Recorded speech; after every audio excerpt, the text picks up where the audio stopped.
ចាសួស្តីបងប្អូនទាំងអស់គ្នាចាត្រង់ឡានមានដំបូលបែបដោះបានសម្រាប់បងចាដែលគាត់ត្រូវការត្រង់ឡានចាមានប្រើកាមអំពីប្រភេទចាសម្រាប់ដឹកអីវ៉ាន់ច្រើនអាចដោះដំបូលបានចាហើយក៏អាចលក់អីវ៉ាន់តាមផ្សារបានដែរចាហើយក៏សម្រាប់បងប្អូនក៏ត្រូវការត្រង់ចា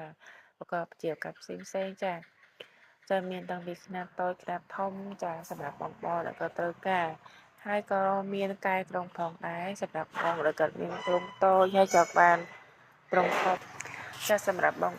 ក៏ត្រូវការត្រង់ឡានចាត្រង់ឡាន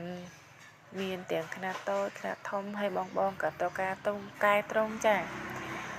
អាចមកទីតាំងផ្ទាល់ចាទីតាំងនៅខាងលើវិទ្យាល័យសខេងកន្ទឺ2ប្រហែលជា500ម៉ែត្របងប្អូននៅស្រុកបាណន់ខេត្តបាត់ដំបងចាហើយលេខទូរស័ព្ទ Telegram 088327 វេដាម06ចាបងប្អូនហើយសម្រាប់បងដែលគាត់ត្រូវការ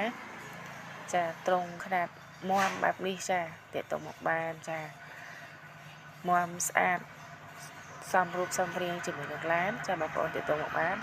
អរគុណច្រើនសម្រាប់បងគ្រប់25ខេត្តក្រុងដែលតែងតែគ្រប់គ្រងសេវាកម្មដំឡើងត្រង់ឡានរបស់យើងខ្ញុំចា